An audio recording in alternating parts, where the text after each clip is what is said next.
Hi everybody, here's a video on how to do ungrouped frequency distribution, okay? So for a simple ungrouped frequency distribution, you want to look at your data and you want to see what is your highest and your lowest values. Then you're going to set up your table.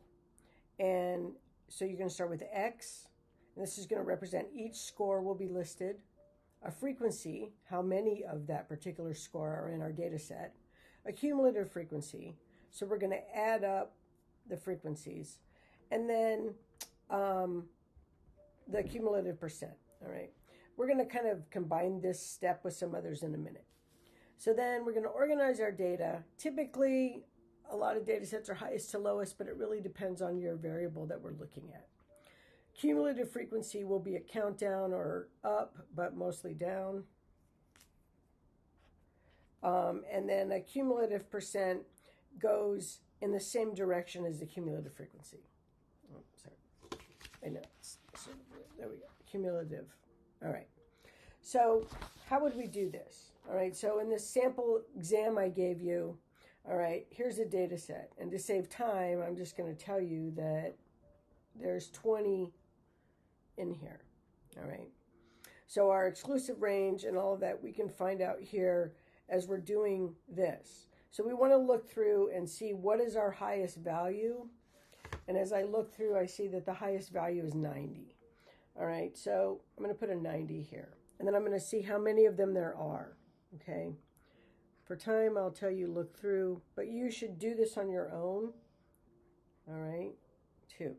So the relative frequency, if there's 20 numbers and there's 2 of them, then our relative frequency is going to be 0.10, 1/10, and 10%. Okay. All right. So now let's go down to the next one. Is there an 89? Okay. Yes, there is. Okay. 89, there's 1.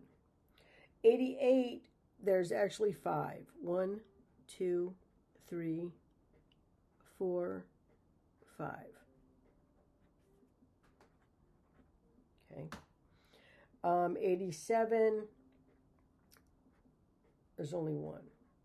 So you would want to do a whole search, okay, and find each one of these and then put it in here, all right? So for just the quick sake of quickness in the video, let me show you where this goes here. All right, so the first thing we do is our exclusive range. That's just the highest score minus the lowest score.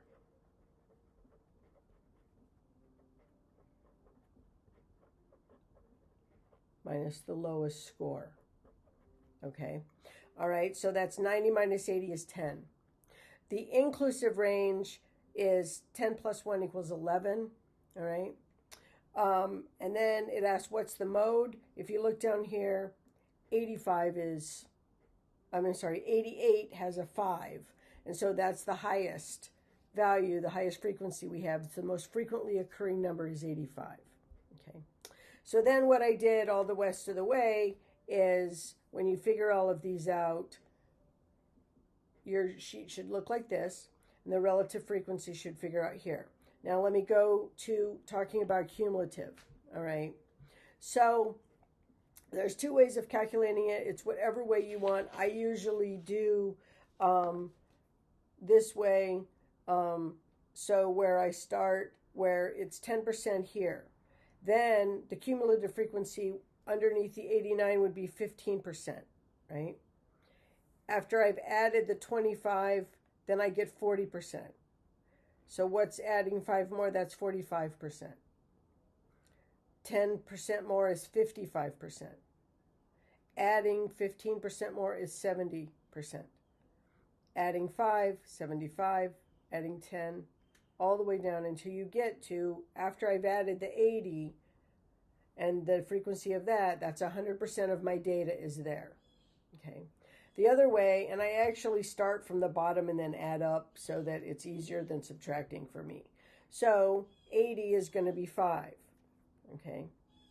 And then I'm going to add another 5%, right? And that's 10%. I'm going to add another 5%, that's 15%. I'm going to add 10%, that's 25%. right? 30%. 15% makes this 45%. And you get all the way up until after you've added the 90, you're at 100%. All right.